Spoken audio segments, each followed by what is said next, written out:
Capítulo 4. Buro político del Comité Central. Siento que los tiempos están cambiando.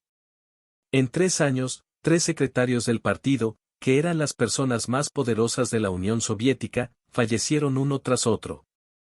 ¿Eso es todo?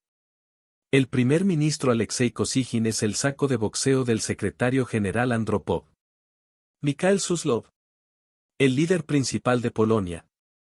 Arvid Felse, un maestro del mando durante 10.000 años. Dmitry Ustinov era un experto militar. Los héroes de la generación anterior, cuya formación era competitiva, hace tiempo que ascendieron al cielo socialista. Ahora la era pertenece a este secretario general, Mikhail Gorbachov. No los extraño, los viejos tiempos. Los mayores ahora están en el jardín de los Teletubbies, adiós.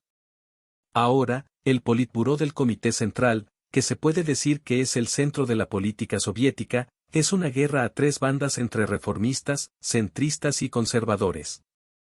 Debemos devorar rápidamente a los reformistas. La carretera de circunvalación del centro de Moscú, donde todavía persistía un frente frío, estaba inmersa en la oscuridad y el silencio, con solo luces amarillas y anaranjadas débilmente iluminadas. El centro de la ciudad, construido con paneles de hormigón, presumía de un sentido de orden y estilo exclusivo del socialismo. El único inconveniente es que los vehículos de seguridad negros que siguen a mi Volga son molestos. Además, me sentí muy incómodo con la persona en el asiento del pasajero hablando dulcemente y llamándome acompañante. ¿No puedo simplemente conducir? El aire huele a alcohol desde la mañana, pero no quiero morir todavía, camarada Medvedev. Jeje, camarada, tenga la seguridad. Al menos no tendré que dejar morir al camarada secretario general. El regimiento del Kremlin es más confiable que usted. No me dejarás morir, ¿verdad? Incondicionalmente, es una broma.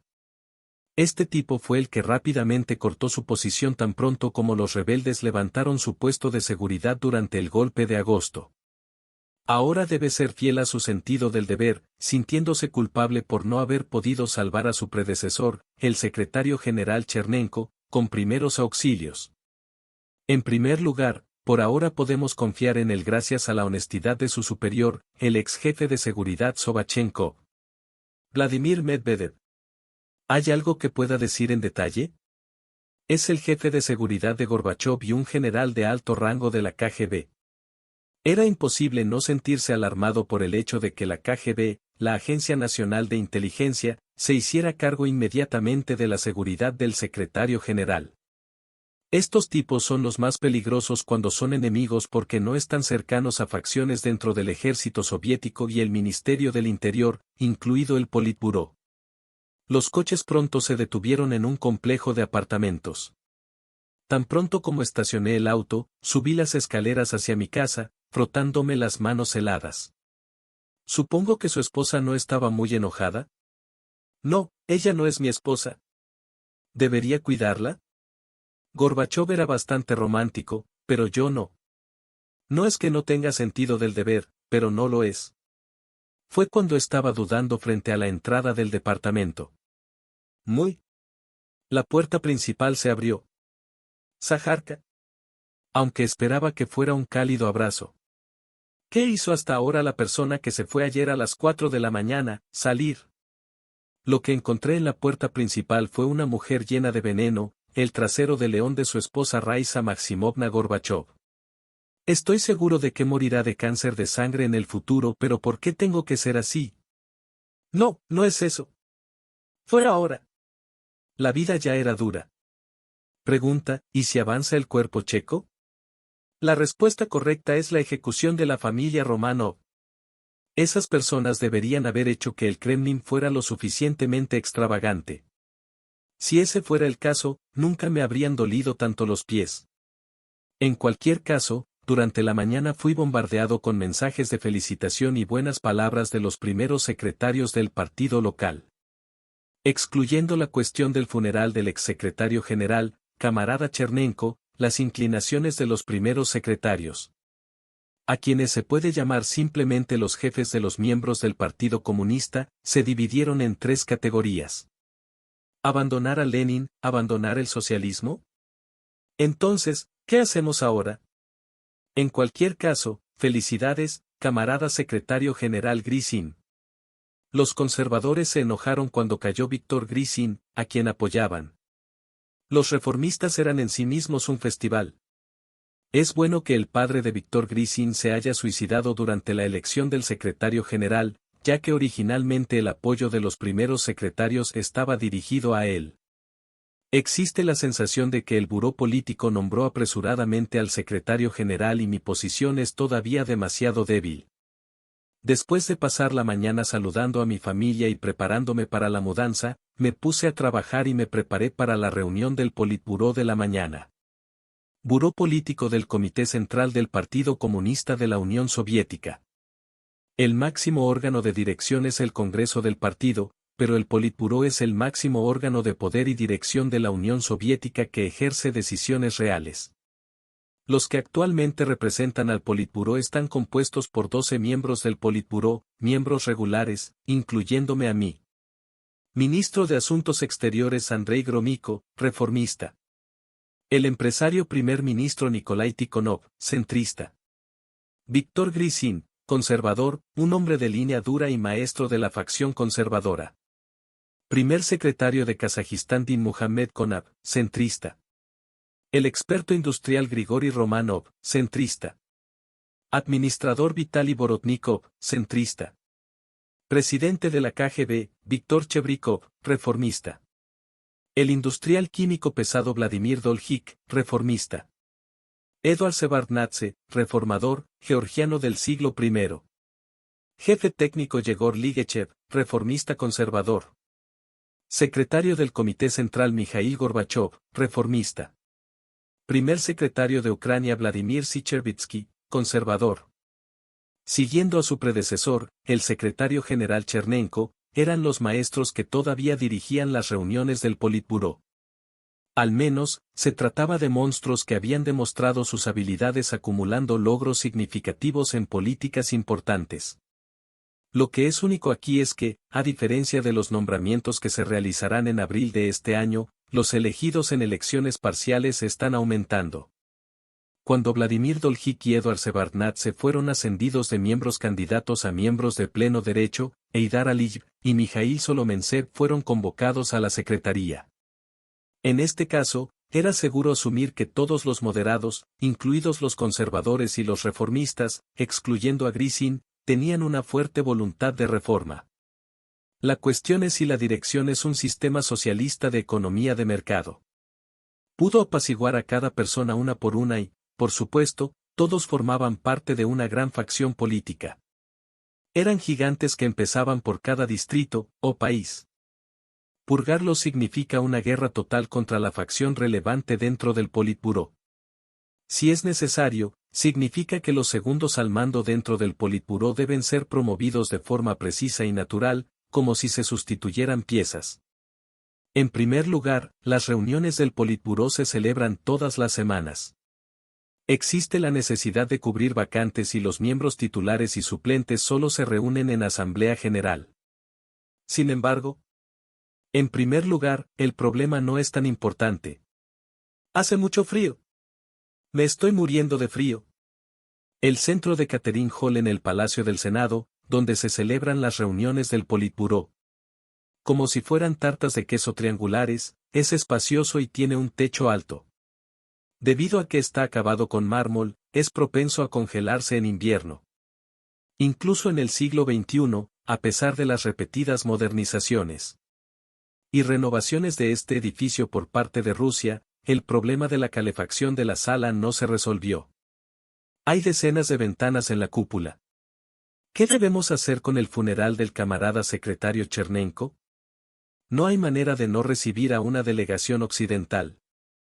Parecía que quería ser enterrado en el Kremlin. Como dijo el camarada Víctor. Pero esta gente no parece tener nada de frío. Como las 12 personas aún no se habían reunido, yo estaba temblando y frotándome las manos mientras solo charlaba un poco. ¿Sería mejor sacar a Grisin del Consejo de Estado y ascender a Sergei, ministro de Defensa? Incluso si se considera que una purga para consolidar el poder, el problema surge con Boris Yeltsin, el primer secretario designado para el partido de la región de Moscú. Entonces Grisin todavía es útil. Este marzo es una época de cambios. Era la última oportunidad que le quedaba a Gorbachov para fortalecer el poder. Los ancianos desaparecen, los nobles comunistas son degradados y, al mismo tiempo, se producen transferencias de personal y reformas a gran escala. El Comité Central, por supuesto. Es la única purga consensuada en la historia de la Unión Soviética en la que incluso los miembros del partido y los ministros del Politburó, la dirigencia, están divididos. Es un milagro que esto fuera posible, ya que la resolución del 19º Congreso del partido coincidió con la reforma y el cambio. Todos reconocieron que esta era la última oportunidad de reforma. Es la calma antes de la tormenta. Ya se habían acordado reformas bajo el lema desesperado de que ya no podíamos sobrevivir. Esto se debía a que les esperaba un espectáculo sorprendente sobre rupturas. ¡Tin, tin, tin! Para llamar la atención, levantó la cuchara y golpeó la taza de té 3 veces. ¡Es hora! Todos los miembros del Politburó se reunieron. Si los camaradas del Politburó se resfrían, ¿no tose toda la población? Delegaré la cuestión del funeral del camarada Chernenko en el camarada Lev Saikov. Los días en que hay una reunión general, se instala una gran mesa redonda, pero el día de la reunión ordinaria del comité del Politburó de 12 miembros. Los miembros se reunieron en una pequeña mesa de madera blanca. Estoy de acuerdo. ¿De acuerdo o no? Estoy de acuerdo. No hubo desacuerdos importantes. De hecho, todos estaban jugando a las adivinanzas, anticipando que el enfrentamiento político flagrante tendría lugar en la Asamblea General de marzo. ¿Estás bien por un momento? Por favor, hable, camarada primer ministro Nikolai Tikhonov. ¿No es ley poner vino nuevo en odre de vino nuevo? También es problemático esperar hasta la Asamblea General de marzo. Necesitamos al menos obtener una dirección sobre si continuar con la línea política de Brezhnev o la línea reformista del camarada Andropov. Yo también lo creo, Gorbachov. Lo siento, camarada Chernenko, pero los ingresos fiscales están en su punto más bajo desde la posguerra. La cosecha es la peor de la historia y la infraestructura de transporte está prácticamente paralizada. Hemos pasado por demasiados años de estancamiento. El líder conservador Grisin y el primer ministro Tikhonov parecieron estar de acuerdo en organizar el sistema y fijar una ruta. No es que no lo respete como secretario general del Comité Central, pero ahora es el momento de establecer una disciplina social en lugar de buscar cambios. No habrá cooperación hasta que resolvamos los problemas de la agricultura, el transporte y el sabotaje desenfrenado. El experto económico socialista y primer ministro centrista Nikolai Tikhonov, actualmente una de las 3 figuras más poderosas de la Unión Soviética. Tikhonov es franco, honesto y estricto, pero más calculador que nadie. En cierto modo, la compatibilidad entre él y yo como oponente más fuerte que el Grisin de los conservadores es la peor. A excepción de Yegor, que fue señalado como el siguiente segundo al mando, tiene la edad de un miembro del Politburó. Aunque tal vez no estuviera ávido de ser secretario general, utilizó su posición como primer ministro para ganar desempeño político y tener voz y voto. Tenemos que pensar en una manera de vencer a Tikhonov. En términos de introducción de una economía de mercado, el primer ministro Kosygin ya había sentado las bases para la libre comercialización mediante la tercera reforma económica. Pero fracasó estrepitosamente. ¿Por qué? Hubo una razón por la cual el propio Kosygin hizo un escándalo, pero también fue porque la espada de Tikhonov le rompió la cabeza, gracias a la oposición de los conservadores. Inevitablemente, la apertura del mercado provocará caos social y efectos nocivos, pero Nikolai Tikhonov nunca tolerará la transición. Los centristas, que están entre la regresión y la reforma, no miran ni al futuro ni al pasado. A la espera de la eutanasia federal. Terminaré la guerra en Afganistán. Pero de alguna manera no lo soy. Ah, esta sensación genial. Es hora de volver a Gorbachev, el ex carnicero federal. ¿Cómo ocupar un cargo en el Politburó? ¿Cómo empezar quemando paja? E introduciremos un tercer sistema económico socialista. Marcaremos el comienzo de un sistema de ganancia socialista a través de tres sistemas de precios: sistema de precios fijos, sistema de precios limitados y sistema de precios libres. Y mi respuesta es el socialismo de mercado. Clav. Con el sonido del portalápices rompiéndose, la atmósfera en Catherine Hall se congeló. Silencio. Un momento de silencio llenó el lugar. ¿Estás diciendo que quieres liberalizar los precios? Debes estar equivocado, Mikhail, pero no creo que el reformismo económico sea revisionismo. Espera un momento, cálmate, Tikhonov. Grisin, tómate un momento con el secretario. Parece que tú también estás desilusionado por el octavo plan quinquenal. Estoy de acuerdo. Con las reformas de Lieberman logramos tasas de crecimiento abrumadoras y garantizamos una tasa de crecimiento del 4% a finales de los años 70. La reforma no fracasó.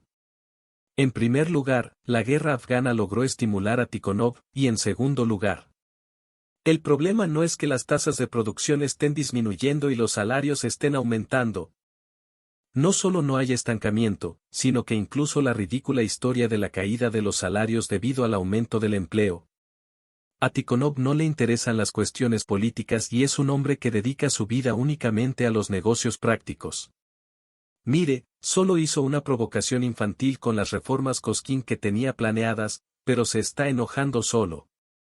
Es un monstruo de nombre y de realidad que dirigió la economía planificada después de la Segunda Guerra Mundial y creó la industria únicamente por orgullo de la economía. Pero a lo largo de su vida, nunca tuvo un plan económico de su propio color. ¿Por qué? ¿No puede salir? ¿Porque realmente no te interesa la política? Tú conoces más que nadie los problemas de la economía de mercado dentro del socialismo. ¿Verdad?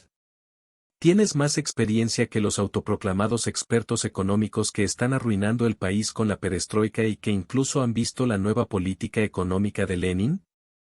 Entre los 9 fantasmas de Lenin, él era el secretario general. Sin embargo, era una persona que vivía escondida en el Palacio Real. ¿Tienes miedo? De repente, el solemne discurso económico cesó. ¿Miedo? ¿Yo? ¿Qué? Entonces, ¿qué hizo el camarada? Gorbachov. Es usted un fantasma, camarada Tikhonov. Gorbachov. ¿Recuerdas lo que dije cuando le presenté los documentos a mi camarada sobre el tema del préstamo estatal agrícola? Gorbachov. Dije, ¿qué quieres decir? ¿Qué estás mirando, camarada, una economía en colapso? Engañado por los chismes de los aparachiqui de que Gorbachev estaba tratando de convertirse en primer ministro, usted incluso bloqueó la creación del Comité Nacional de Agricultura. No me provoques más. Eres como un cobarde. Porque no había nadie que pudiera ascender en las filas mientras ocupaba los cargos de primer ministro y ministro del gabinete durante tanto tiempo. Manteniendo su posición, señaló con el dedo las políticas de otras personas y no pensó en hacer nada por sí mismo. Todo lo que tenías que hacer era sellar los documentos una vez que estaban en tus manos. No había ninguna razón particular por la que el país estuviera en ruinas cuando la persona que conocía tan bien la economía era el primer ministro. Porque tenía miedo. Nadie vio la realidad hasta que Gorbachov habló en la sala de conferencias de la fábrica Likachev. Incluso el primer ministro de este gabinete. Tú eres un cobarde y yo soy un tonto. Ni una sola persona sobrevivió a los deberes de las vacaciones de verano tratando de arreglar la Unión Soviética e incluso tuvo miedo del desafío. Miedo a una regresión al capitalismo, miedo a una invasión de Occidente, miedo al colapso de Europa del Este. Para decirlo sin rodeos, es la Tercera Guerra Mundial, una purga y una revolución civil. Así es. Dirigir un enorme imperio bipolar siempre da miedo. Pero acabo de conocer a un loco que estaba decidido a colapsar el país. La única opción que tiene el Politburó es ser purgado por mí o cooperar. Entonces, ¿te gustaría hacer una apuesta? Camarada Tikhonov. Por lo tanto, la primera parte eres tú antes de que te llamen al jardín de los Teletubbies. Primer ministro, Nikolai Tikhonov.